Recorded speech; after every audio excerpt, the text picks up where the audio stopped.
Chapter 25.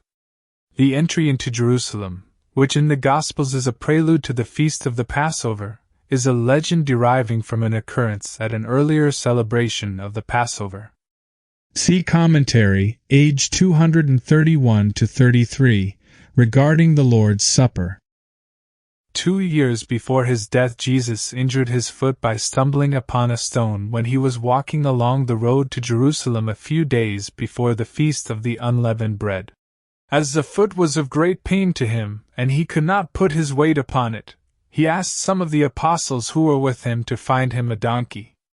This human mishap thus gave rise to the legend of the triumphant entry. See John 12 verse 12-16. At the feast of the Passover, Jesus and his apostles were seated at small, low tables that were placed together to form one long table. Although Jesus often took part in meals where the guests lay on couches, this was never the case when he himself was the host. Everyone then sat on a type of high stool, or hassock, as was the custom in his native town of Nazareth. Of Jesus' talk with his apostles during the supper, only the parts of general interest are included in Ardor's account, which thus gives only a fragmentary report of all that was said. In his parting speech to the apostles, when he had bid them proclaim his teaching, he also bid them preach to the heathen. But he did not exhort them to baptize the converted, as stated in the Gospels. The bidding to evangelize among the heathen was thus given at the time of leave-taking and not, as incorrectly stated in the Gospels, at the time of his appearance after death. But when Jesus gave the apostles this command, he had in mind only the neighboring non-Jewish peoples and the Greeks and Romans, whose worship of many gods was well known to him. At that time the world was very small, and Jesus could therefore only have in mind the human beings whose existence was known to him. Evangelizing among the heathen, as it has been and still is practiced, cannot harmonize with Jesus' intentions, since he did not have the slightest knowledge of the more primitive races of mankind among whom attempts have been made in the last few centuries to introduce Christianity through extensive and frequently perilous missionary work. Still less does this work, carried out among primitive heathen peoples, conform with the manner in which God seeks to educate mankind, one step forward through each incarnation from undeveloped beings to lucid, more independently thinking individualities, by which procedure they will better and better be able to conceive of a perfect and exalted divinity, as the spiritual self gradually grows and matures and attains conscious recognition of its divine origin and everlasting existence. Seen from a transcendental point of view, religious missionary work among the primitive heathen becomes quite superfluous, just as superfluous as a mother's words to her newborn child of its divine origin and its heavenly Father. The human spirits who animate these peoples are usually so young and uncomprehending that any attempt at giving them insight into a religion such as Christianity will in most cases come to naught.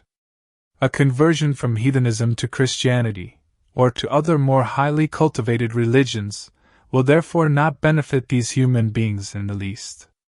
So long as religious and ethical ideas have not become a part of their spiritual consciousness as a matter of course, and so long as these ideas have not become an integral part of their inner being, thus uplifting their ethical standards, they will in a state of disincarnation reap as little benefit from these thoughts and ideas as would a child in later years from the mother's religious words spoken at a time when the child had not yet awoken to clear consciousness of its own existence in the earthly world.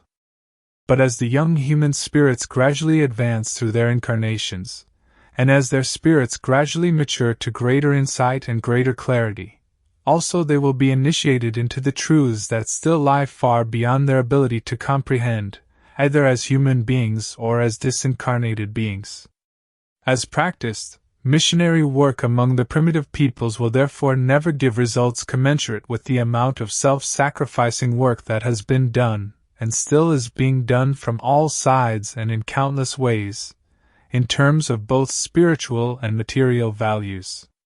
Since only God, not human beings, can decide how deeply a conversion is rooted, The few really good results can never justify the many human lives that in the course of time have been sacrificed on the altar of missionary work among the heathen. Usually the missionaries themselves are the ones who benefit most from religious missionary work, since this work often enriches the one who performs it with great spiritual values, example, patience, compassion, self-sacrifice, etc. On the other hand, work of general education among the less primitive peoples may possibly be beneficial in a cultural sense, and thereby improve the general conditions of life for these often unfortunate beings and their descendants. Much can be gained if a simple and easily understood teaching of the transcendental is then added. It is sufficient for these spiritually undeveloped people that they should learn that a loving God and Father watches over them, and that in prayer, however childlike and simple, they can always turn to Him for help and protection against the evil in their earthly existence. As indicated in Ardor's account, Judas Iscariot was not predestined to betray Jesus. Any such predestination is absolutely irreconcilable with God's fatherly and all-embracing love. Judas alone bears the guilt, since he acted of his own free will. The elder did not tempt him to do it, as Jesus supposed. Judas hated the 11 apostles of Jesus, who all avoided him as much as possible, and none of them understood the love and care that Jesus showed him, since his behavior was in every way of a sinister, unpleasant, and repulsive nature. The contempt and ill will that constantly met Judas from the 11 apostles finally aroused his anger, not only against his fellow apostles, but also against Jesus. Jesus, who was deeply concerned over the more and more seclusive behavior of Judas, feared that he would act as informer and accuser, for which reason Jesus at the Last Supper warned him against the evil thoughts that threatened to overcome him. The result was exactly the opposite of what Jesus intended. Judas became still more embittered, and he went away to inform the council of where Jesus could be found.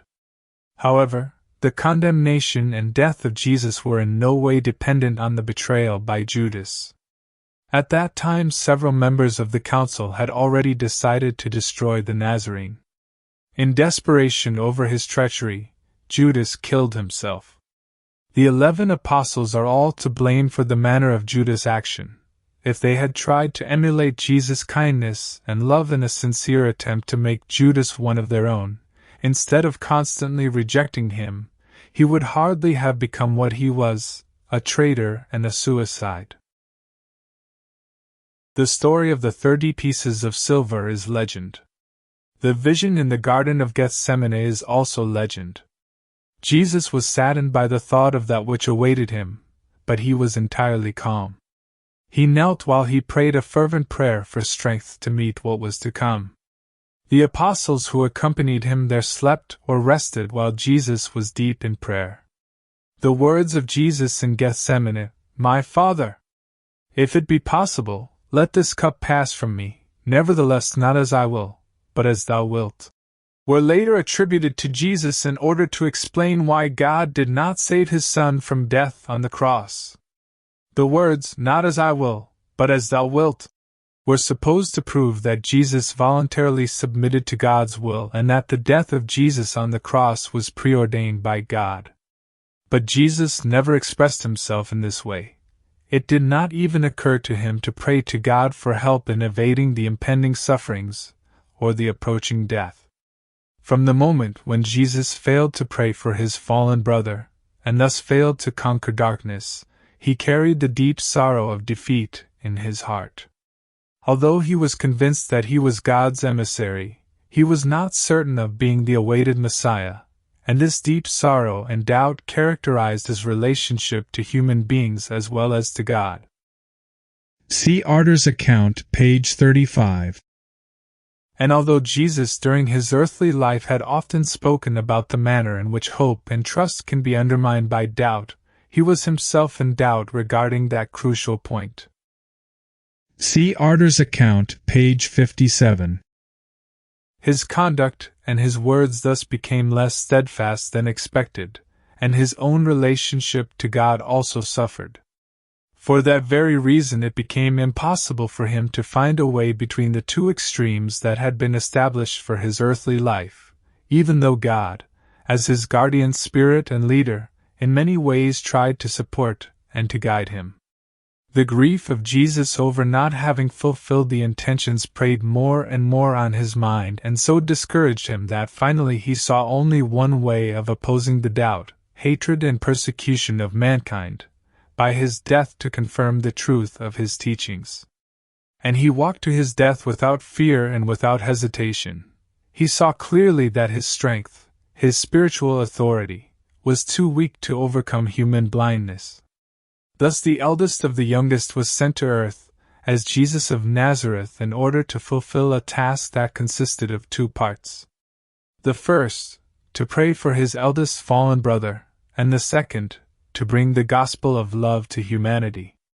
Even though he failed in the first part of his mission, he might possibly have succeeded in the second if he had dared fully trust his inner voice, the voice of God, the voice that continually whispered to him that he was the Messiah.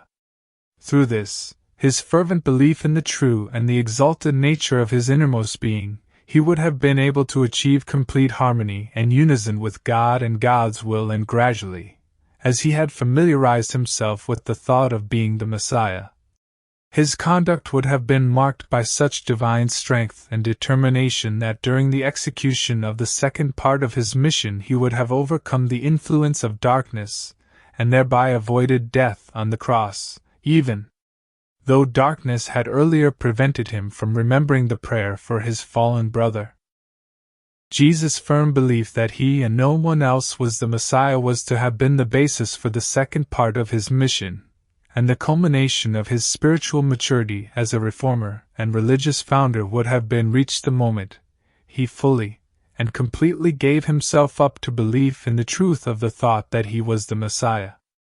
But Jesus' profound grief over the defeat that he had suffered overshadowed the thought of being the Messiah and prevented him from reaching the spiritual maturity that was required for his emergence as a reformer. Thus, he did not succeed in winning over the leaders and the rulers to his teaching of love, and hence he could also not entirely fulfill the second part of the task that he had undertaken. Jesus never dared ask others to pray for the evil one. He knew that no one would understand him, since in his earthly existence he was unable to explain the purpose of such a prayer, and as he even had a distinct feeling that intercession would be in vain if the prayer did not come from deep in the heart, as an expression of the understanding of and compassion for the sufferings of the evil one on the part of the person praying. He therefore remained silent, because he knew that everyone about him had only feelings of hatred and terror toward Satan, and also because he felt that, as a human being, he himself did not have the necessary compassion for the fallen brother. As it happened to the eldest of the youngest in that incarnation, so has it often happened to the youngest in the various missions that they have undertaken among mankind. Doubt as to their personal strength, doubt as to the truth of their words, or doubt of God's absolute help at the crucial moment has made them falter, whereby they were slowly brought under the influence of darkness, and the people have then thanked them for their spirit of self-sacrifice by torturing them in various ways spiritually or bodily, or by giving them death. The slightest trace of doubt, the least hint of faltering, invariably diminishes the strength of that wave of light that streams from God through the passage of light to every human being on earth, whether the embodied personality is one of the youngest, is a human spirit, or one of the eldest incarnated under the law of retribution. Therefore, the greater trust the individual places in the divine within the self, the greater will be the strength and help from God, and the easier will be the victory over human prejudice, distrust and scorn, indeed, over all that belongs to darkness. Chapter 26. Judas did not kiss Jesus when he betrayed him. Peter, who was impulsive and quick-tempered, struck one of the servants in the face in order to protect Jesus. The account of the sword and the severed ear is all legend. Peter's denial of Jesus is not included in Ardor's account, since it in no way plays the part ascribed to it by the evangelists. Jesus had often told the apostles that Simon Peter was appointed to be their leader when he himself had left them. Since Peter was of a quick temper, Jesus forbade him to accompany him when he was led to the house of the high priest, lest he should endanger himself or the other apostles by some impetuous action. Peter's grief over the imprisonment of Jesus was so great that he was unable to comply with this instruction, and, unseen by Jesus, he stole after him and hid himself in the courtyard around Caiaphas' house, so as to be as near as possible to his beloved master. But at the moment he was questioned as to whether he was one of the Nazarene's followers, he remembered his pledge to be the apostles' leader, and so as not to act against the wish of Jesus, he saw no other course than to deny his acquaintance and relationship with him. Peter thus acted not out of fear for his own life, but out of fear of Jesus' disapproval of his high-handed action. Jesus' prediction of Peter's denial is fictitious, as is the account of Jesus' subsequent thrice-repeated question, "Simon, son of Jonas, lovest thou me?" John 21 verses 15-18.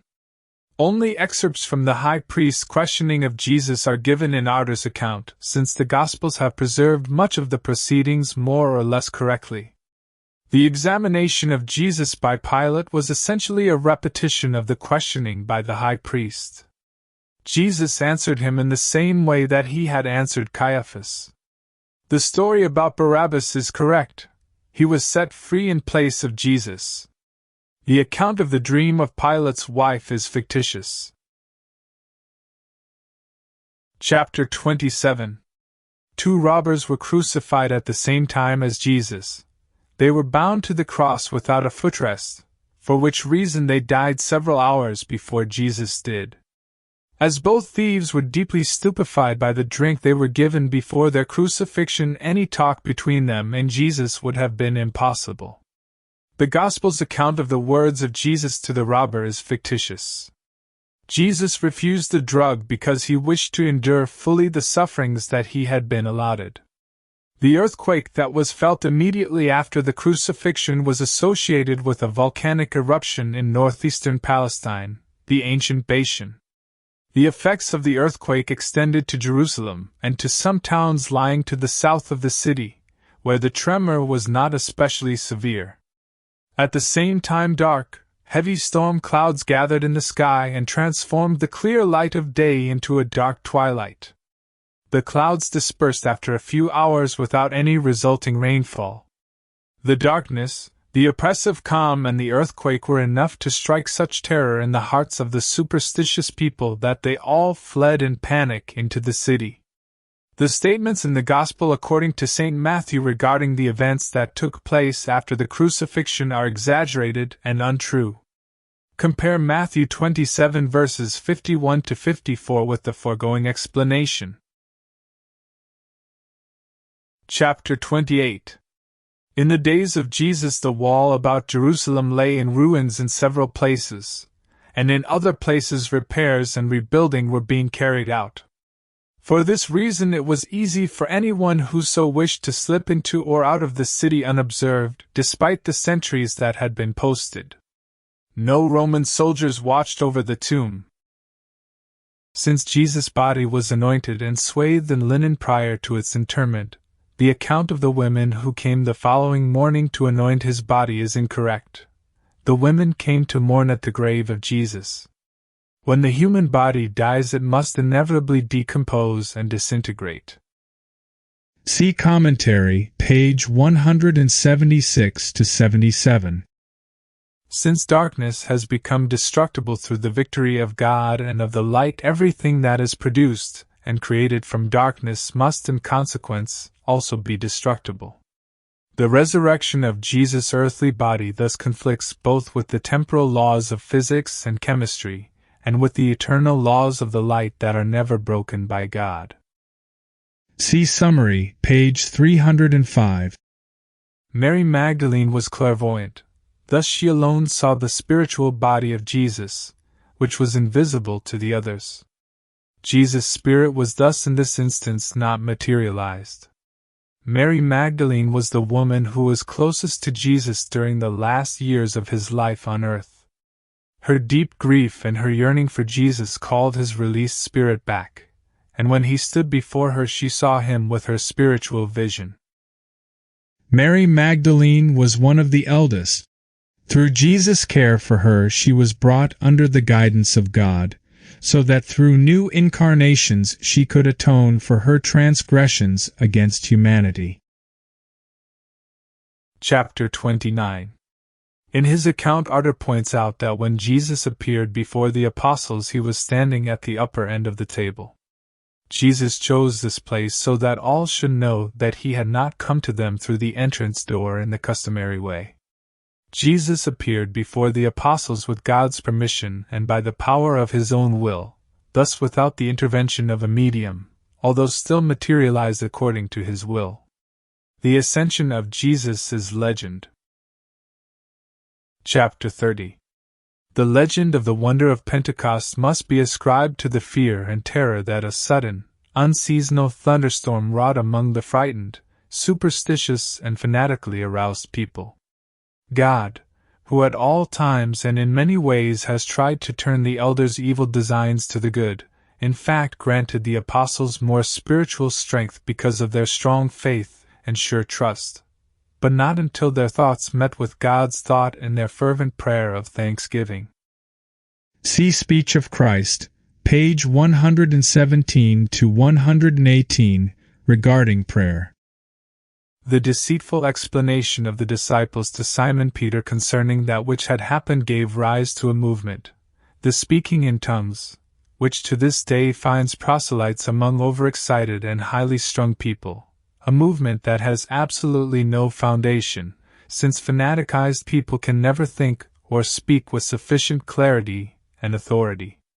People who uncritically allow themselves to come under the spell of the speaking in tongues usually attract darkness to themselves and to their surroundings, whereby they frequently cause themselves and others great spiritual sufferings.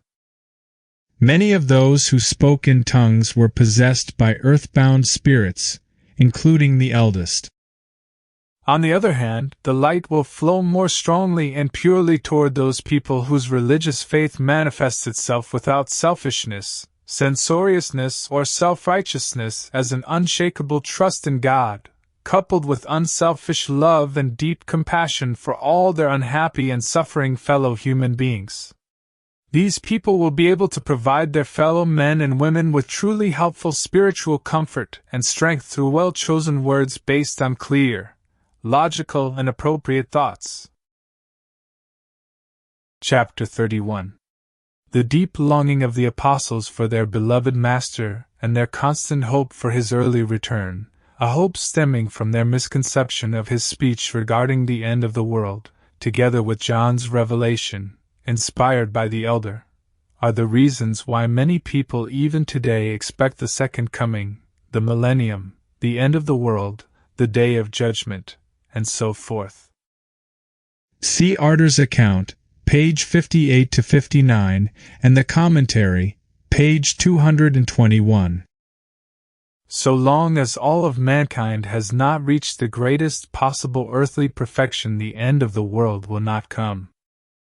See summary, page 306 to 307 and 322 to 323. And when the day comes, after millions of years, that the earth disintegrates by the power of God's will, all human beings will have left it. No earthly being will be present on earth when it meets its death. Chapter 32. Saul's vision of Jesus on the road to Damascus was a spiritual experience. Jesus did not appear before his earthly eyes in materialized form, but showed himself to him while Saul's body rested in sleep. The memory of what he had seen was so vivid for Saul that, as related in Ardor's account, he received the impression that it was the radiance of light emanating from the body of Jesus that blinded him. Chapter 33. Although the words and acts of Jesus left a profound impression on Saul, he was never able to reject entirely the ancient rabbinic teachings, so that the form in which Christianity appeared through his interpretation became a complete distortion of Jesus' simple and beautiful teachings of love, a distortion that resulted in part from Saul's great self-confidence, and in part from constant intervention of the elder. God, who out of deep compassion received the creatures of his fallen children into his thought, and thereby bestowed eternal life upon mankind, surely did not need to demand a blood sacrifice as atonement for the sin and iniquity of mankind.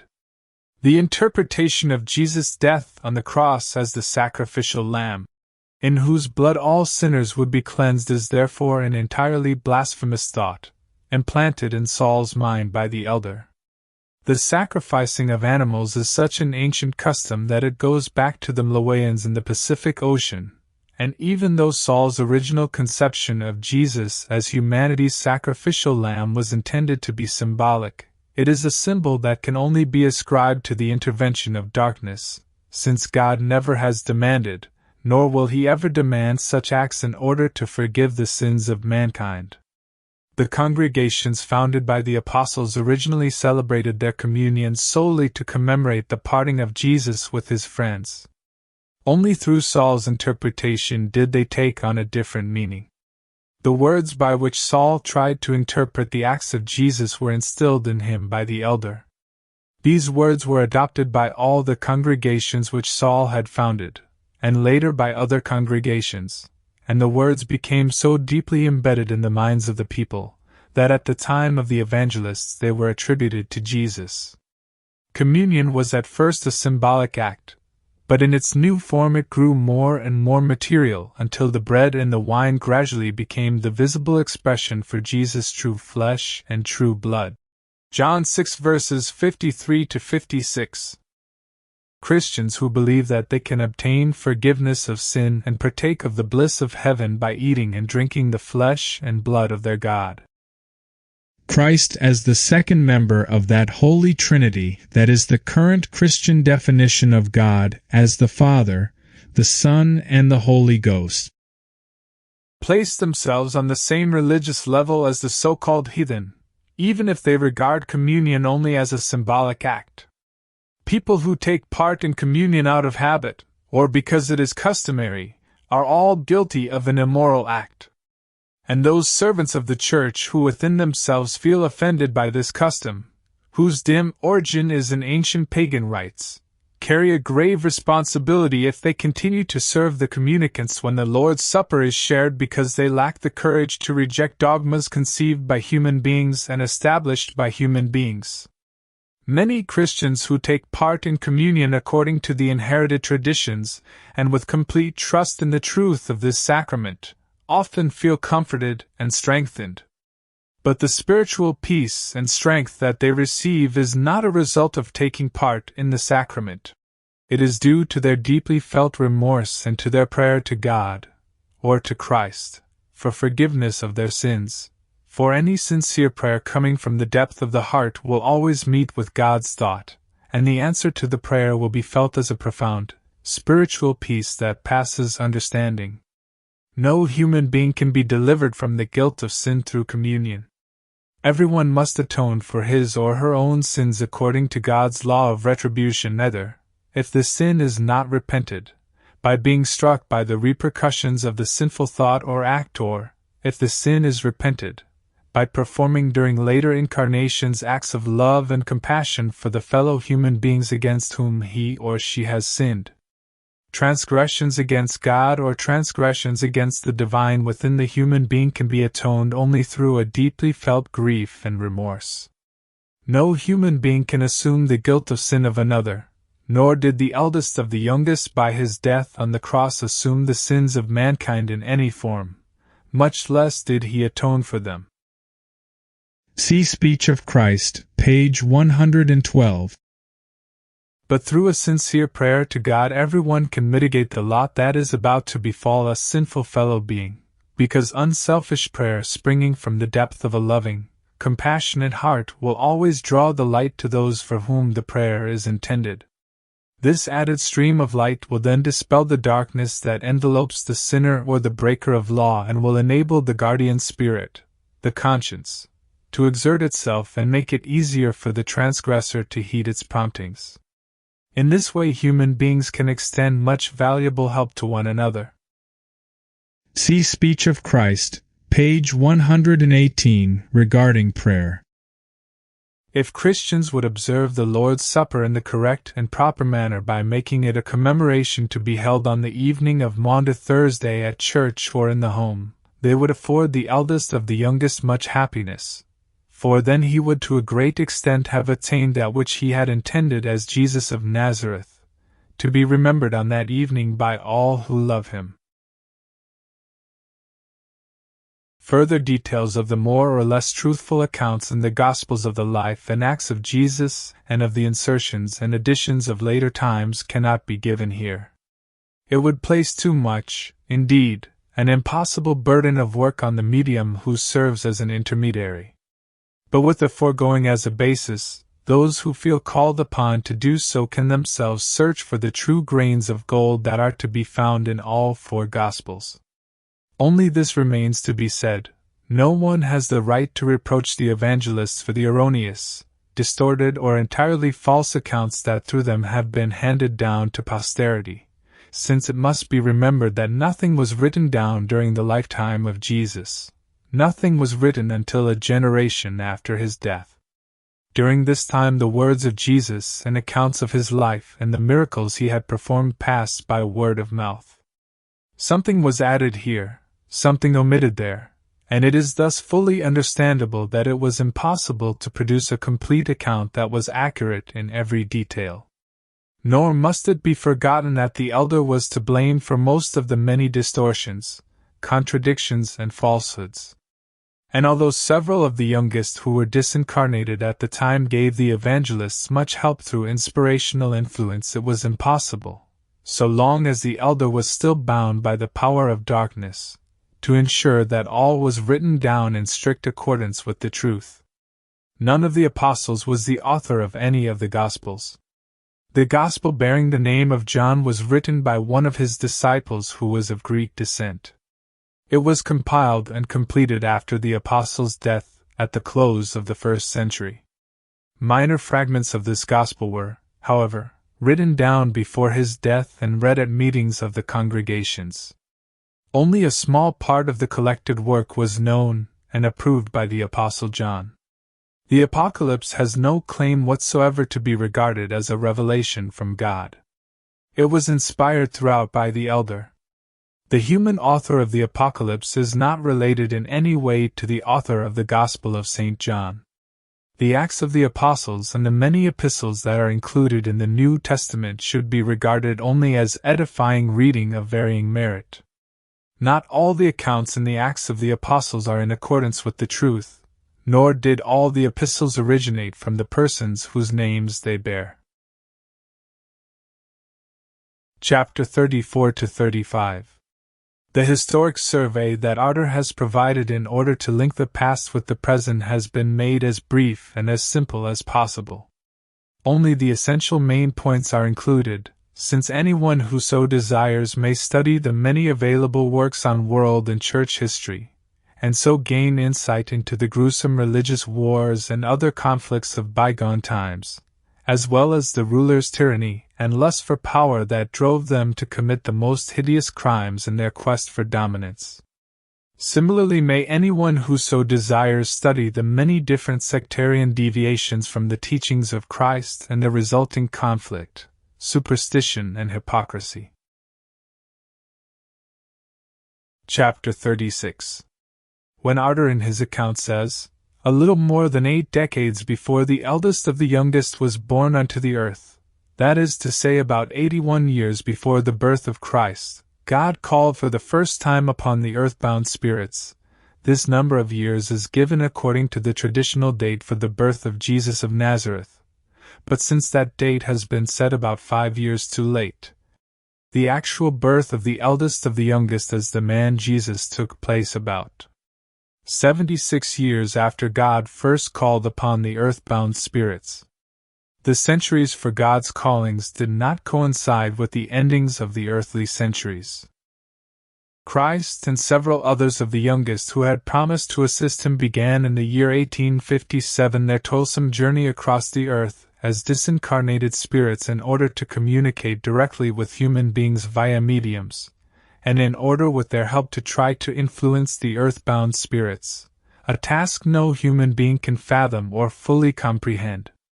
Because of the stream of light that had been brought to the earth through the work of the youngest for humanity over millions of years, a faint dawn had gradually appeared on the astral counterpart of the globe in place of the dense darkness that had rested there at the creation of mankind. But in many places, especially where the earthbound spirits gathered in greater numbers, there were large, dense accumulations of darkness that had the effect of compact cloud formations, and since astral darkness is a reality for all disincarnated beings, the youngest on their journeys had constantly to penetrate these accumulations of darkness with the help of the light that streamed from their spirit bodies. In semi-darkness, and frequently in complete darkness that could only be dispelled by the light that they themselves radiated, the youngest had thus to journey from place to place in search of earthly helpers. They had also to endure the spectacle of the thousands upon thousands of wretched and evil-smelling earthbound spirits, who fled panic-stricken in all directions whenever the radiant figures of the light appeared. In these dismal surroundings Christ and his companions were obliged to remain without the possibility of returning to their dwellings in the sixth sphere to find peace and rest removed from the noxious vapors and horrible spectacles of darkness. They had to abide on the astral plane of the earth for several years until, after countless disappointments and many spiritual sufferings, they reached the goal that God had set for their journeying and mission there. In the course of time, some of the earthbound spirits began to understand that the spirits of the light had come to help them escape their dreadful and captive existence on the earth. These spirits therefore congregated in large numbers at the places where Christ tried to establish communication with the so-called mediums. This severely impeded them in their already difficult task, since the accumulations of darkness that these human spirits brought with them enveloped everyone, the spirits of the light as well as the earthly participants in the séance.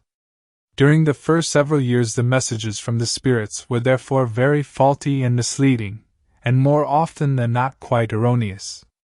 In the vast majority of cases the mediums could not be blamed for this, but it naturally gave rise to much and justifiable doubt as to the authenticity of the alleged spiritualistic communications.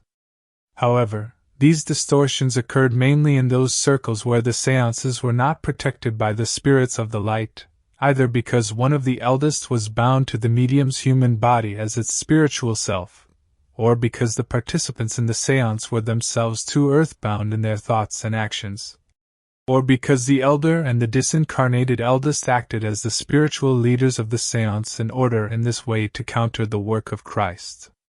The eldest would often assume the names that Christ and his helpers used, since they supposed, quite correctly, that most of the participants would be unable to determine whether they had a spirit of the light or a spirit of darkness before them. The elder tried constantly to induce mediums to experiment with trance, materialization phenomena, and the like, in order thereby to gain greater control over them. Regarding trance and materializations, see page 241 to 45.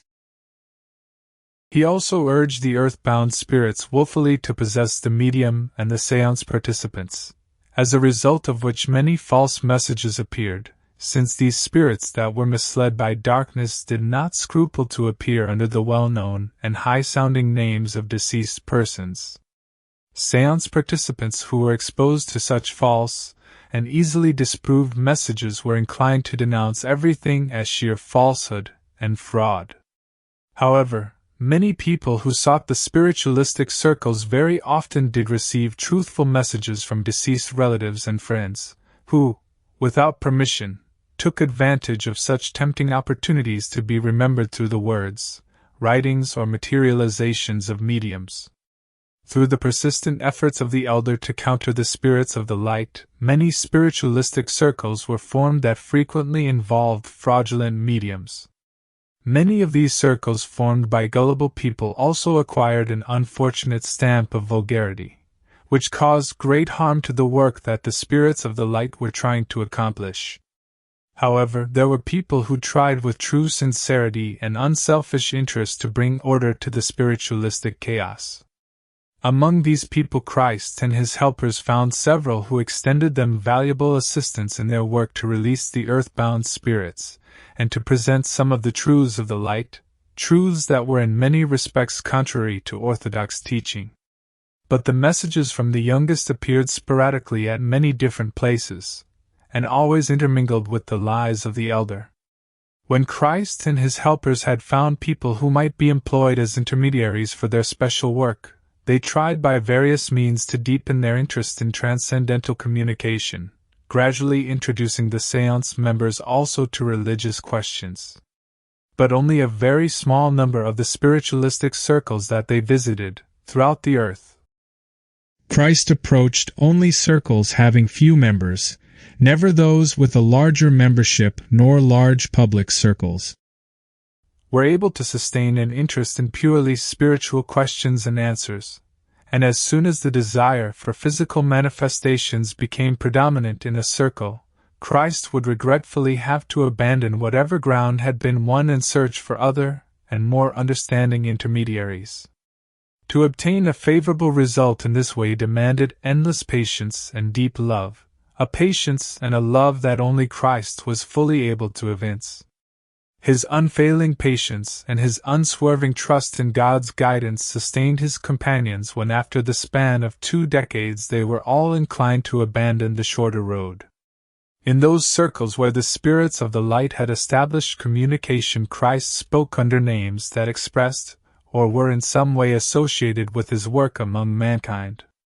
In this way he succeeded in gaining an audience, so that many of his ethical and religious principles were received, understood, and believed.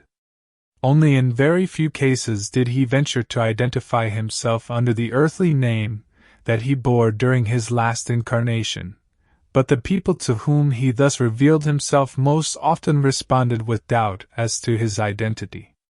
In a few instances where in the hope of meeting understanding he identified himself as Jesus or Christ, he was promptly dismissed as if he were Satan himself, a strangely illogical notion, for if they were truly convinced of the realities of communication with spirits, Christian people should have realized that Christ, as readily as any other disincarnated being, must have been able to establish communication through an intermediary with those who believed in him and loved him, indeed, that, in all probability, he would succeed better than anyone else in establishing communication with good results.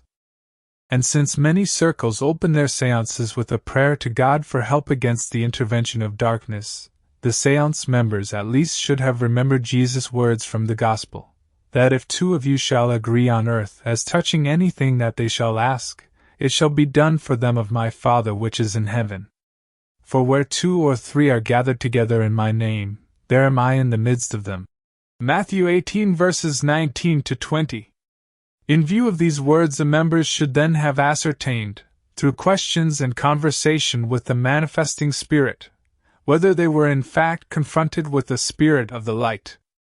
And when they had been convinced of this, they would feel reassured that the name given was true, since the spirit of the light never resorts to falsehood. However, many séance members will claim that despite their prayer for help against the influence of darkness during séances, they have often been deceived by evil and wicked spirits. There is only one answer: the prayers that are not formed in complete trust and from deep in the heart, but are formed thoughtlessly or as a necessary and habitual precaution, are of no use whatsoever. See Speech of Christ, page 117. In order, if possible, to lighten the difficult task of Christ and his helpers, God arranged for several of the youngest and some of the more advanced human spirits, men as well as women, to be incarnated in various places all over the world, so that as mediums they could establish the necessary link between the spirits of the light and human beings. In a small spiritualistic circle, some of whose members had been incarnated with a view to this purpose, Christ found at last the complete understanding and trust that God had set as a prerequisite for the success of his work. In order to render Christ further effective help in carrying out this arduous task, God called upon the earthbound spirits some years before the allotted time had come. At a given time in the latter half of October, 1911, the transcendental world does not wish to give the exact date. Publisher's note. God caused his voice to be heard by all who were bound by sin and vice to the astral plane of the earth, and all of them except the elder and his dual heeded his call. Ardor's dual returned at a later date. At that time, disincarnated, she was in the ravaged kingdom, the hell sphere. Darkness had thus at last to yield due to Christ's perseverance, since nothing could discourage him and nothing could deter him. But that which still brought Christ forward and enabled him to overcome the opposing darkness as well as human prejudice was his never-failing trust that God would not have shown him the shorter road, had he not been perfectly certain that the shorter road would lead to the goal. The final victory over darkness must therefore first and foremost be ascribed to Christ's unshakable trust in God, to his profound love for the fallen brother, and to his deep compassion for the sinful human children of the earth. It was this love and patience of Christ that gradually broke the power of darkness, that evoked the grief and remorse of the elder, and that resulted in his return to God and to the Father's home. The eldest of the youngest is, therefore, in the very real and the very deepest sense of the word, Christ, the Savior and the Redeemer, not in consequence of any blood offering of atonement, but because of his unselfish and never-failing love. Since Christ, by winning back his eldest brother, reached the goal that his Father had set for his arduous task among the fallen spirits bound by darkness, the possibility that Christ now or in the future will communicate directly with mediums or spiritualistic circles is out of the question, as such forms of communication would be superfluous. Christ has once more returned to his dwelling in the outermost sphere, whereas in the past he will seek to guide humanity and to establish order on earth. Mediums can act as intermediaries under the influence of the light as well as of darkness. Apart from all the incarnated youngest and eldest, the more advanced human spirits are gifted with mediumistic talents while incarnated. But these gifts do not always reach the earthly consciousness of the individual. However, human spirits are only slightly gifted as mediums, but in order to serve the light and if so desired by the transcendental world, their gifts or talents can be strengthened by the guardian spirit, who in various ways tries to support the medium, for example by strengthening the will to work for the cause of the light, or by reducing the thickness of the insulation layer between the physical body and the psychic body, thus providing a stronger and more direct influence from the transcendental world.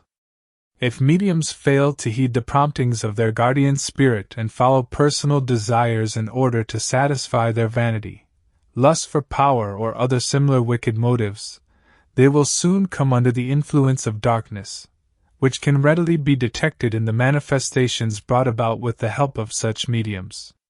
It is easy for disincarnated spirits to determine which human beings are mediums. The radiance of the egg-shaped aura of the spiritual body is more luminous with these than with others. The aura of the youngest is especially bright. However, if it is one of the eldest who is bound to the medium's human body, the spirit as seen from the transcendental world appears as a jet-black shadow. These people are normally strongly physical mediums, since practically all physical mediumism originates from darkness. The spirits of the light obviously never use such mediums as intermediaries between themselves and human beings. Physical phenomena that are produced with the help of darkness include levitations of the medium or of the séance participants, irregular flickering light phenomena, such as larger or smaller phosphorescent spots, misty formations and the like, all genuine materializations and dematerializations during séances, violent explosive blows or noises and all irregular tappings and so on. All regular tappings, with equal intervals between each knock, can be performed only by the spirits of the light, and therefore belong under the laws of the light. These tappings can, in the presence of very strong light radiations, ring with a clear and sonorous metallic sound, even though there are no metallic objects in the room where they occur. The spirits of the light have often called upon their earthly helpers in this manner. Materializations during seances are performed only by the earthbound spirits, including the eldest. None of the youngest has ever appeared in a materialized state at any seance. Their appearances occur spontaneously and usually without the intervention of a medium, since they render themselves visible by the power of their will. That is to say, they let the light atoms of which their spirit bodies consist oscillate with a reduced frequency, or they appear to clairvoyant people. It has happened at materializations that completely honorable mediums in their earthly ignorance, and in the belief that they were acting correctly, have let themselves be used as intermediaries by unscrupulous spirits. These mediums have usually believed that they were doing a good deed in lending their assistance to such phenomena, partly so as to provide proof of life after death, and partly with the good intention of acting as intermediary between the living and the dead. But since God has never permitted the earthbound spirits to make themselves known in this way, the spirits who have thus exploited and abused such mediums must carry the full responsibility for their forbidden actions. On the other hand, if the medium has been warned by the guardian spirit, and has thus acted in defiance of conscience, the medium must bear the full responsibility for that which has taken place. Many strongly physical mediums, the eldest, can by the will of their spirit, and with no help whatsoever from disincarnated spirits, produce levitation phenomena, such as the lifting of objects from a solid base or causing smaller objects to float about in the air. This usually happens without the medium's human brain being aware of it, since the spirit cannot influence its earthly body during trance with the same strength as is normally the case. Only a very small proportion of the materializations and other physical phenomena known from seances are or have been genuine. This also applies to photographs of spirits, of which only a few are genuine. Most often it has been sleight of hand and thus pure deception on the part of the human medium, a fact for which all who meddle with the manifestations of darkness must be prepared. Certain kinds of trance phenomena will be described in the following. Under deep trance, a deep, insensible sleep, the medium's spirit was thrust aside from the human body while some earthbound spirit availed itself of the body's organs of speech. Many genuine results have been produced in this manner, and several truthful messages have been given by deceased persons to relatives and friends. These messages were nearly always confined to purely earthly matters, especially the recall of past events and experiences so as to make known the identity of the deceased. A number of earthbound spirits, who were unknown to the seance participants, have given exact proof of life after death by stating their name, occupation, place of birth, native land, year of birth and death, and so on, these particulars having been shown by subsequent investigation to be completely accurate in many cases. The earthbound spirits could normally say nothing about life in the spheres, since the memory of this does not as a rule awaken until the spirit has returned to its dwelling in the transcendental world. However, a few have passed a number of obscure and confused messages describing this life as well as they could remember it, but the majority always tried to evade direct questions on life after death, as they were ashamed to say anything too definite about the sufferings of their dismal existence on the astral plane of the earth. Only very few have given accounts fully describing the earthbound existence in darkness, without peace and without rest. The many different messages from earthbound spirits, who unaccompanied by the spirits of the light had forcibly gained access to mediumistic communication, always occurred without God's permission, and therefore belonged to the numerous manifestations of the intervention of darkness.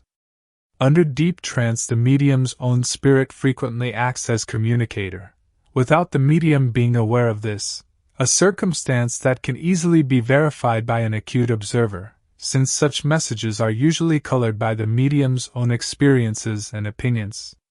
This is also a form of the influence of darkness, for which the medium cannot always be blamed, since in most cases it is due to accumulations of darkness that are introduced by one or more of the participants in the large seances. Seances should therefore never be made available to larger circles or to the public, since such performances only attract darkness and adversely affect not only the medium but all the seance participants as well. It happens not infrequently during trance materializations that the medium's own spirit by the power of its will appears in visible form and poses as various spirits, changing its appearance by strong will, showing itself in forms from earlier incarnations or assuming an appearance corresponding to images of beloved ones in the thoughts of the participants. Under especially conducive circumstances, accumulations of darkness, the medium's spirit can by the power of its will form a number of thought images that resemble human beings, phantoms, and render these visible to the onlookers, who then easily mistake these images for spirits of the dead. However, all this can take place only if one of the eldest is bound to the medium's body, since no human spirit possesses such a strong will that it can bring about such manifestations. The so-called dark chambers used with materialization seances are really quite unnecessary, which the many spontaneously occurring materializations clearly indicate. Dark chambers have only caused harm to spiritualism, since so many fraudulent mediums have been able to operate under their cover of darkness. In order to ensure that genuine materializations were taking place during seances, the mediums themselves ought to have been the first to find, or propose, a procedure that precluded all fraudulence. For example, the following procedure might have been followed. The medium should have lain stretched out on a mattress on the floor with the arms and hands somewhat extended from the body, the participants sitting in a circle around the medium at a distance of approximately 1½ meters, forming a chain by the holding of hands. The light should have been dimmed somewhat, but leaving everything in the room clearly visible. If this procedure had been followed during a genuine trance, the medium would have remained on the mattress in deep sleep, while the materialized spirits, or the materialized phantoms of thought became visible within the circle of participants, or above the medium's body. But since the spiritual control of most materialization mediums has been the medium's own spirit or one of the disincarnated eldest, it is understandable that everything possible has been done by them to keep the mediums in ignorance of the facts of the situation, and this has unfortunately succeeded only too well. The controlling spirit has in a few cases been the spirit of a human being. Since all materializations during seances occur under the influence of darkness, and are therefore not permitted by God, everyone is strongly advised against such experimentation. See also page 247-51. During somnambulistic trance, which is induced by hypnosis or by self-hypnosis, the medium's spirit is released by the will of the hypnotist or by the medium's own will. In this release condition, the medium's spirit can move about freely, but it still remains connected with the physical body by the cord. If the medium's spirit is one of the eldest or one of the youngest, then it is able to move far afield from the body. Upon waking from an authentic state of trance, the medium can give descriptions of the places, landscapes, houses, rooms, persons, and the like that the spirit visited during the trance. If it can be determined by investigation that the medium's reports are correct and that the medium in a normal state does not know the persons concerned and has never been to the places described, such a somnambulistic trance can give good evidence that a human being does not consist of a body alone, but has in addition an independent spirit which can think and act on its own, independent of the physical body. During ecstatic trance, which stems from religious ecstasy, excitation, the spirit can similarly undertake excursions by itself.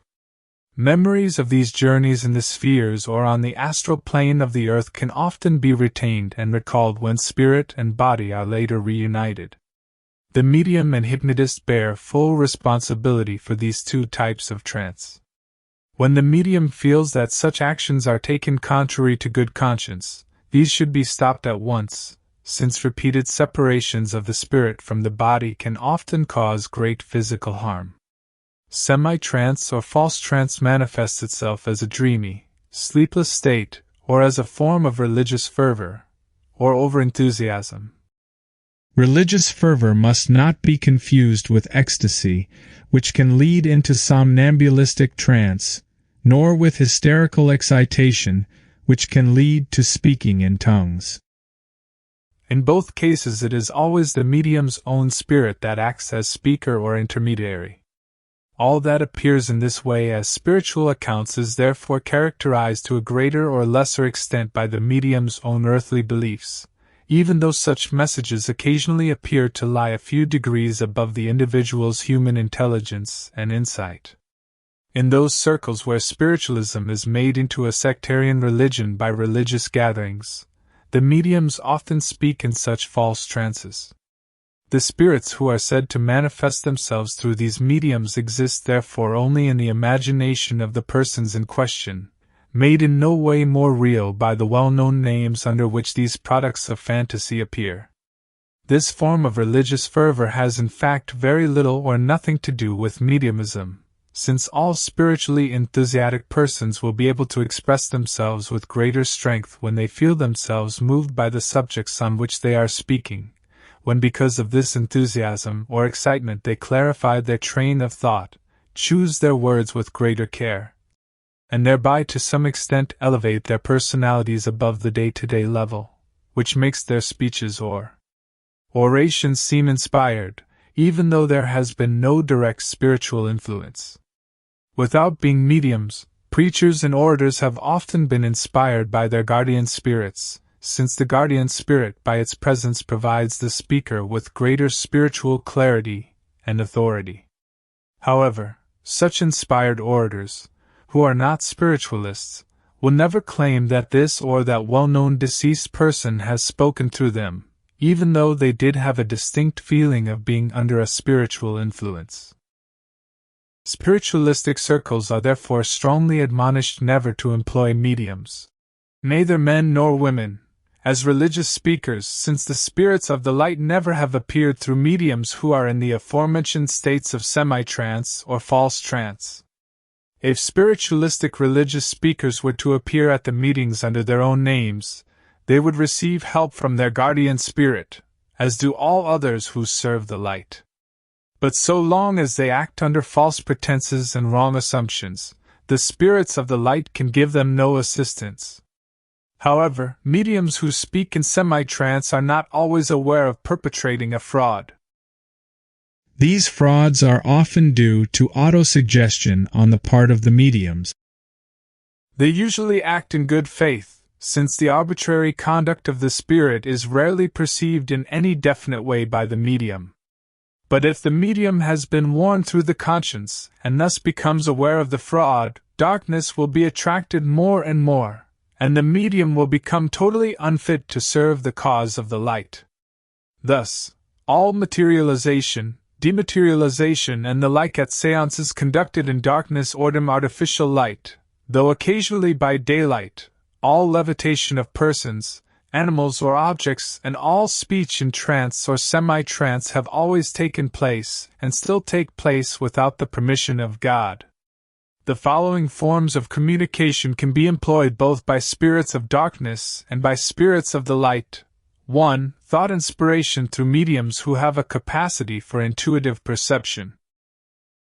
All human beings are receptive to thought influence, either from darkness or from the light, but to a varying degree. However, in a very few people the gift of intuition is so highly developed that the spirits of the light can employ them as intermediaries to receive extensive and continuous thought messages. 2. Direct speech to receptive, i.e., clairaudient mediums. 3. Writing that is to a greater or lesser extent automatic, including mediumistic drawing, painting and inspired musical achievement. From the form and content of such communications, anyone should be able to determine whether these originated from a spirit of darkness or from a spirit of the light. Intuitive thought inspiration, when employed by the spirits of the light, requires mediums who are absolutely truthful and understanding people, who are very much aware that except for being a usable instrument, their own selves have nothing to do with the messages.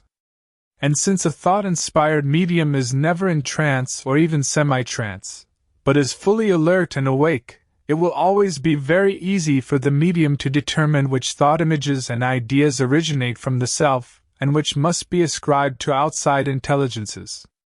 If the medium has unlimited trust in God's protection and guidance, the form and content of the messages received will be characterized by a lucid and stringent logic infinitely beyond that of the medium's earthly personality. A form of communication that can be employed only by the spirits of the light is the following. In cases where the intelligences who manifest themselves wish to be recognized through the words, expressions, modes of speech, and so on, that characterize their former personality on earth, they can resort to a procedure which in every detail accurately reproduces their particular usage of words and expressions. While the medium's physical body is at rest in natural sleep, for example at night, the guardian spirit, with the permission of God, releases the medium's spiritual self, who in the released state then learns and memorizes the subject matter, be it prose or poetry, to be transmitted to the earthly world. The following day, at a predetermined time known to the medium, the spirit in question, present on earth, transfers the acquired learning from the medium's psychic to the physical brain. Through strong, concentrated radiations of light, the thickness of the casing, or the insulation layer, between the psychic and physical brain is reduced. Once the thickness of the casing is reduced to 1/16 of a millimeter, the transfer itself, which cannot be explained to human beings, takes place. Gradually, as the transfer progresses, the memorized subject matter emerges in the medium's physical brain, following which it can be written down in the sequence in which it appears. If a medium in the released state has not memorized the poetry or prose correctly, that is to say, if the psychic brain is unable to recall every single word, a void will appear in the transferred text. The missing word can then be given orally if the medium is sufficiently clairaudient. Otherwise, the medium must during the next release learn the forgotten subject matter, which is then transferred, when the medium is awake, and inserted at the right place in the previously written text.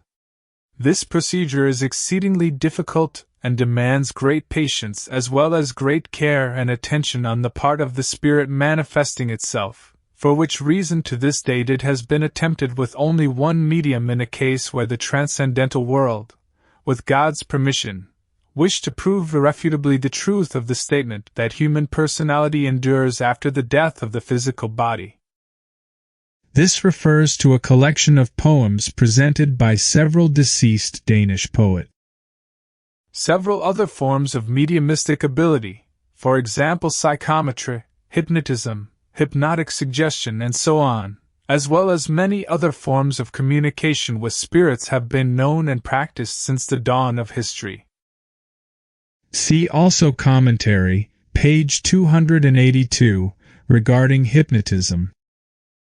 Some of them are still known throughout the world, even among the primitive peoples, among whom the eldest have often been incarnated. Further comment on these matters would be too circumstantial, for which reason it will merely be pointed out that it can be most harmful to allow oneself to be used in hypnotic experiments, and especially harmful for those who are easily influenced and dominated by a stronger will, since through extensive training with such a person the hypnotist can gain complete control over the subject, who thus becomes a compliant tool in the hands of the hypnotist, both during hypnosis and at all other times. Hypnotic suggestion can sometimes be practiced successfully in cases of nervous disorder, but the practitioner must be a person of absolute integrity if all possible abuse is to be precluded. One more form of communication with spirits should also be mentioned, a form that has been much practiced by the earthbound spirits, and which the spirits of the light, the youngest, have also employed when no better means were at hand.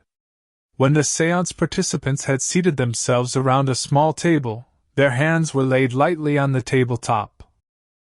A planchette, a board of wood or cardboard on which the alphabet is inscribed, equipped with a rotating pointer, or similar means have been employed.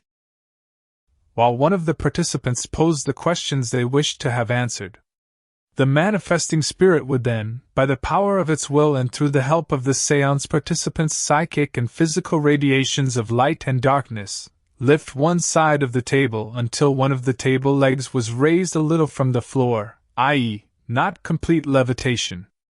The séance leader then slowly recited the alphabet, so that by letting the table leg fall to the floor when a particular letter was reached, the spirits were able to carry out quite long conversations.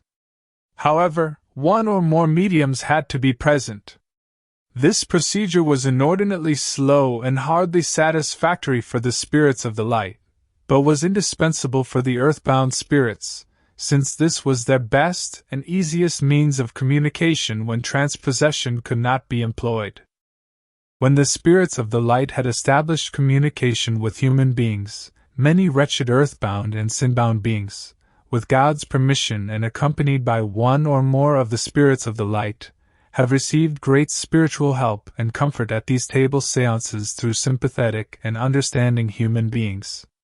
Where help to the earthbound spirits, provided in this way or by other methods, has been associated with larger religious gatherings as a kind of soul-saving work, the help has in most cases only led to a negative result, since the majority of these sinful beings were ashamed to mention anything in public about that which plagued and tormented them. When they manifested themselves at such gatherings, they refrained for this reason from telling of the true reason for their restless life in sin and in darkness. Religious societies are often founded with the purpose of bringing help to the sin-bound spirits, but as indicated, they have not had the intended effect. And since the mediums on these occasions have sometimes been in a trance, very often the mediums would not be in a trance, but only pretend to be. In such cases the mediums themselves performed as spirits, and would then carry responsibility for their fraud. The spirits who have spoken through them did so without God's permission, and hence unaccompanied by the spirits of the light. In cases where those who manifested themselves were moved by a sincere and deep-felt remorse, the youngest have later tried to bring them the help they yearned for, partly by exerting their own influence on them if that were possible, and partly by bringing them to small séance circles where they could more easily talk of that which burdened their hearts, and thus come into closer contact with the light. Since earthbound spirits no longer inhabit the astral plane of the earth, and since all the spirits of the dead are led back to the spheres within a few hours of the death of the earthly body, all help through table seances or similar forms of assistance will in the future be quite superfluous and unnecessary, for which reason all people, both mediums and non-mediums, are most earnestly advised never themselves to call upon deceased relatives, friends or strangers.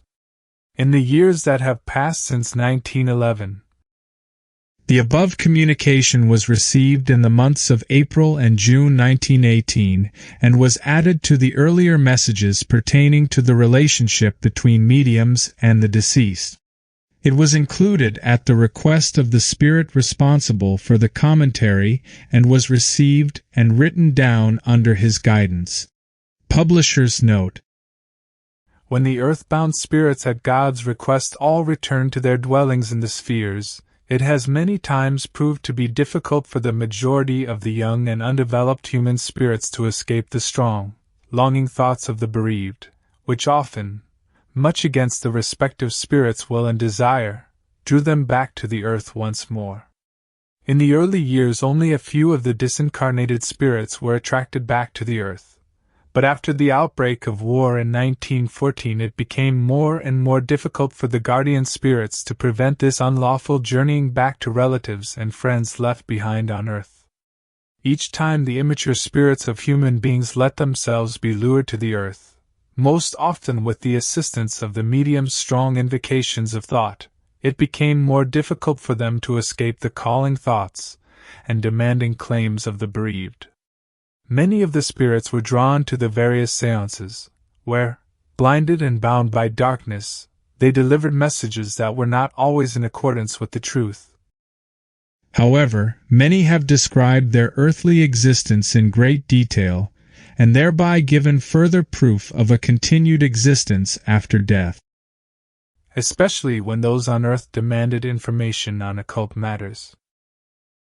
Because 85% of the spirits of human beings are young and undeveloped, it is obvious that their returning to the plane of the earth can in no way benefit either themselves or the living, since they will only exert a disturbing influence on the earthly state of affairs, and hamper their own development as well. The inhabitants of the first four spheres, closest to the earth, will never be able to give satisfactory or accurate answers to questions of a transcendental nature asked of them by human beings. Imagine, for instance, parents on earth asking their young children in the lower classes of school to give comprehensive and precise answers to questions of how pupils are instructed in the higher classes, or demanding that these children give accurate information on social, political, or commercial matters, or other such circumstances in their country. Reasonable parents could not regard any messages or information obtained in this way as anything other than childish prattle. Similarly, it should be obvious that disincarnated spirits from the lower or lowest spheres can at best give information on what they know from their own sphere, and many cannot even give that.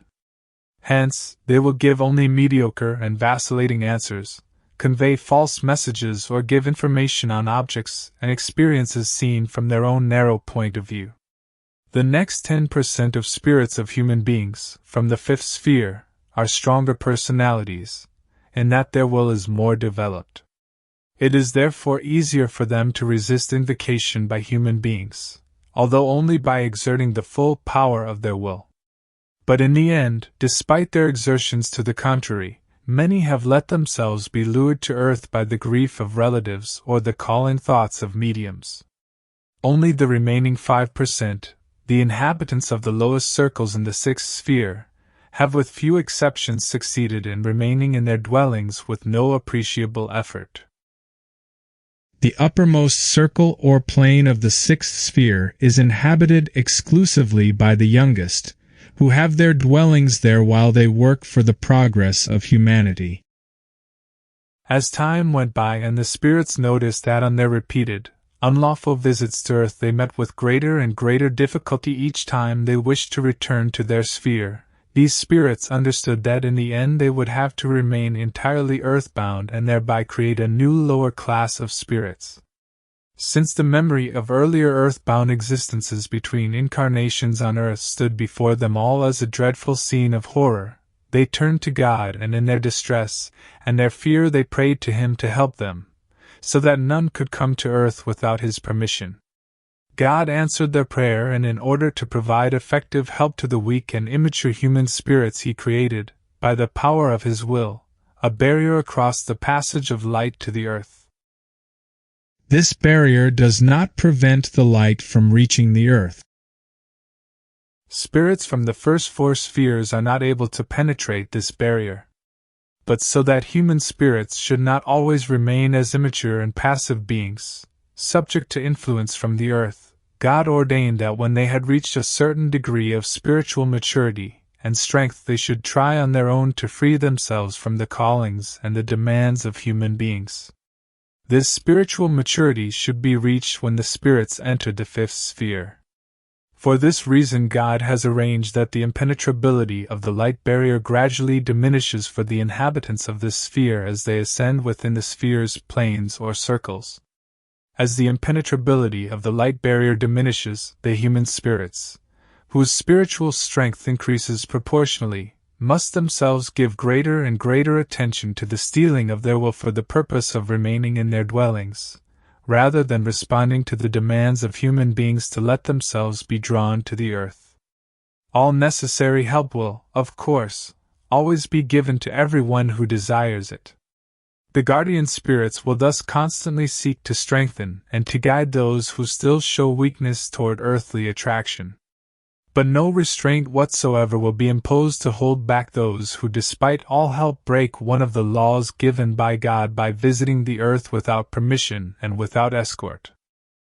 Far into the future, many spirits from the fifth sphere and some from the sixth will probably let themselves be lured to the earth by the demanding thoughts of human beings in spite of all good intentions and efforts to remain where they belong. And since each violation is inevitably followed by a repercussion, a punishment, God has ordained that all those who against their better knowledge and without permission return to the earth will each time this happens have a period corresponding to one earthly year deducted from the time otherwise allotted them for rest and development in the spheres. This stipulation goes into effect automatically, without questioning and without judgment, and it gives the transgressors, those who themselves do not seek to steal their will, their next incarnation sooner than normal, an incarnation for which they consequently lack the necessary spiritual preparation. Thus, in order to create the best possible conditions for the disincarnated spirits, all human beings, and in particular mediums, are hereby seriously admonished never to attempt to call upon the dead through any form of seance, be it by conversation, materialization, psychometry, or by any other means. In order better to understand the disturbances and the disorder that enter the astral world by such invocations on the part of human beings, the following example provides a comparison with conditions on earth. Would any principal of a school permit, or even tolerate that the students placed under the school's supervision and care time and again should be called from their classroom during class hours by parents, relatives, or friends, so that these might inquire into the welfare of the students, their scholastic progress in the various subjects, or obtain information on the operation of the school, and so forth? If requests to see such interruptions were not heeded, the only recourse of the school principal would probably be to appeal to those authorities responsible for the maintenance of the general order of society, and request them to help end such untimely interruption of the work. Therefore, if mediums having learnt the facts as here set forth do not respect this appeal from the transcendental world, the authorities of the various countries should prohibit public spiritualistic seances. The prohibition of public seances does not violate personal free will any more than does the prohibition of assault, burglary, theft, and so on. Public seances are a disorder that should not be permitted. If mediums are prevented from appearing in public, and if the concept of private spiritualistic circles is limited to the medium's immediate family, that is, parents, brothers and sisters, husband, wife and children, and no one else, the mediums will probably soon lose the urge to perform, since the large majority of mediums are motivated by a desire for public limelight. And since material gain also plays an important part for many people, it cannot be emphasized too strongly that all spiritualistic seances, public as well as private, to which there is an admission fee, always have been and always will be under the influence of darkness. Mediumistic gifts were from the beginning given by God to facilitate contact between the disincarnated spirits of the light, the youngest, and human beings through a medium, an intermediary. But these gifts were not given for human beings to abuse by establishing contact with the dead at their own discretion or by procuring information on occult matters through experimentation. These gifts are not to be used until permission to establish such communication or to obtain such information has been given according to God's insight, and will to those who have already been chosen, and who in their earthly lives fully submit to the guidance of the spirits of the light. Only 1 in about 10,000 mediums can be employed consistently as an intermediary between spirits of the light and human beings. Very often a much higher number of mediums must be rejected before the spirits of the light can find one who may be repeatedly employed by them. Of the remaining 9,999, only about 10 to 12 can be employed spontaneously, i.e., without any preparation on the part of human beings, and of these 10 to 12 perhaps 3 or 4 can be employed more than a few times. The reason for this is that most mediums lack the necessary humility, the necessary understanding of their own unimportance, and hence will at once make more demands or be steeped in self-admiration and lust for power and continue to experiment, which will very soon bring them under the influence of darkness.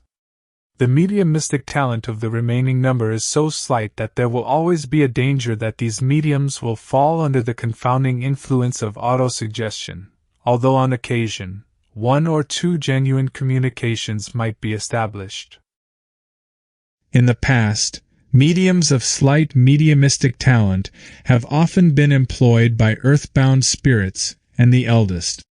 Many genuine connections have been established, but they were under the influence of darkness, an influence under which most mediums practice and which explains the numerous false and confused mediumistic messages of the past.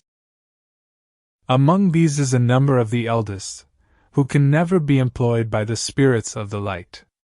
By means of the messages that have been received through the numerous mediums who in the course of time have been in communication with earthbound spirits, or with the disincarnated eldest, many people have been led to believe that their departed dear ones would always remain nearby, that they were able to help by offering advice, giving warnings, and so forth, and that this was a natural relationship permitted by God.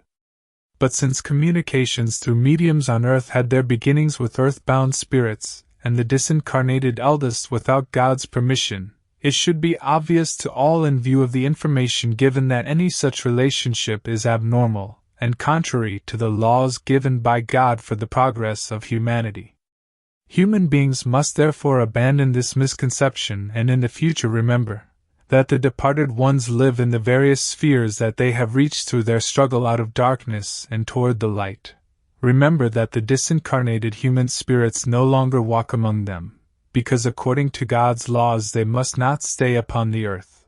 Remember that sojourn in the spheres is a time of rest and of learning, and that the spirits will only be held back and bound by the selfish, yearning and demanding thoughts of the bereaved. Conversely, it should also be remembered that every thought of love and gratitude, free of all selfish grief and bitter yearning, will reach the beloved in the spheres and bring them great joy, a joy that passes human understanding. For the greatest that a person can achieve during life on earth is this: to awaken a pure, sincere and unselfish love that can remain intact and be faithfully remembered beyond death. Should God need human beings as helpers or intermediaries in the future, there are numerous ways in which the spirits of the light can call upon human beings and communicate with them whenever this may be desired. Now, as in the past, there are also many ways in which mankind can be warned of threatening dangers. For example, if a human life is threatened by attack from darkness, and if it is not deemed appropriate that the person concerned should be exposed to a sudden or premature death, then this person can receive a warning through his or her guardian spirit. For this purpose the guardian spirit, in the future as in the past, can employ a human spirit who in life on earth was a relative or friend of the person to be warned. By the power of the guardian spirits will the deceased is made visible in the earthly world, and with this sudden appearance the warnings are lent stronger force and made more credible. Mediums are not always required for these purposes. Where it is absolutely necessary for the guardian spirit to act without an intermediary, this is done by the power of the guardian spirit's will. Many have in dreams or while awake thus seen a dear departed friend or relative. See summary, page 291. Who through the help of the guardian spirit has warned the person concerned in words or in images, so that death through shipwreck, railway accident, earthquake, or similar disaster has been avoided. Under the law of retribution, people who are not warned but die in catastrophes of this kind have exposed themselves through actions in previous incarnations to suffer death in such ways, or to endure the sufferings resulting from such accidents and misfortunes. People who spontaneously or more regularly receive messages or information from the transcendental world without having requested them will always, directly or indirectly, receive at the same time such proof that they can never doubt the identity of the originator, nor that the communication received is given with God's permission. When communication with human beings is established on the initiative of the transcendental world, this is normally because these particular human beings before their life on earth began were selected to assist in spreading knowledge and understanding of life after death through writings, lectures, and the like. People who have been called and chosen in this way should not let themselves be intimidated by their fellow human beings' poor judgment, their materialistic views, their prejudice, or their scanty insight in these matters, but should boldly come forth with their knowledge, whether they have received this knowledge through their guardian spirit by ordinary inspiration, through their own mediumism, or through that of others. But it must be clear to all that information concerning the transcendental or the occult is given only to very few, and only to those who through their greater spiritual development, the youngest or advanced human spirits, are able to act as spokesmen for the spiritual world. See Speech of Christ, page 119. Thus, people, including mediums, should never themselves call upon the dead. But should human beings be called upon from the transcendental world, then the call must be answered, and the person addressed should seek to comply with the caller's wishes. See Supplement 1, page 18, question 4. All conceivable support and all spiritual help will be extended to those who without fear of human judgment work for the advancement of the truth and the light. But all who act as intermediaries between this world and the transcendental, without a call-in from God and against their better judgment, will for each occasion on which a disincarnated spirit is drawn to earth have deducted, in the same way as the spirits, a period of time corresponding to an earthly year from the time of rest and learning to which they would otherwise be entitled after completion of their life on earth. If mediums do not heed the warnings that are hereby given them, many will expose themselves to the danger of immediate reincarnation after earthly death, without any spiritual preparation. Finally, prescience and clairvoyance will be discussed. Mediums who are in full possession of the rare ability to foresee the future are in the minority. By the foretelling of things to come, these mediums take upon themselves an exceptionally heavy responsibility, since the abstract events that through the predetermination of the elder have been. See also Summary, page 307 to 309. And through human thoughts constantly are recorded by the oscillations of the ether do not always become realities on the plane of the earth. With the predictions of these seers, knowledge of possible future events becomes accessible to large numbers of people, and through the thoughts of those who are incessantly preoccupied with such forecasts, the still abstract recorded images are frequently brought into the existence that is real for human beings. This often hinders the youngest in their determined effort by means of their strong thought influence to prevent some of the adversities that the elder has determined for mankind, or that people create for themselves by their sinful thoughts and lusts, adversities that the youngest, the guardian spirits, could often alleviate and perhaps partly or even entirely prevent. These ether recordings relate to individuals as well as to entire nations. See also Summary, page 307 to 309. Such and such a thought, such and such an action determines such and such a future event, for the individual as well as for the many. Through their own thoughts and actions, human beings thus create in the truest and deepest sense their own lives and the lives of their descendants. But with the voluntary help of the youngest, God tries to guide the will of human beings for the good, and many criminal and evil deeds have thereby been prevented from entering the plane of the earth as real events. Where only the individual is concerned, it is easier for the spirits of the light with their influence to annul a few or many of the threatening abstract events. Where, on the other hand, entire nations are concerned, it is often very difficult to guide the rulers and leaders onto the right path, and draw them away from thoughts and actions which can convert threatening abstract ether recordings to earthly, concrete events. Very often the youngest fail, especially when they are confronted with people of a strong individual will, since in such cases it is nearly impossible to guide, for example, heads of state, diplomats, and leaders of people away from the erring paths of hate, lust for power and envy and onto the difficult paths of toleration. The disputes among nations that so often lead to bloody, brutal, and senseless wars could many times have been prevented if the leaders had in each given instance always followed the guiding voice of their conscience, instead of succumbing to the desire to take things into their own hands.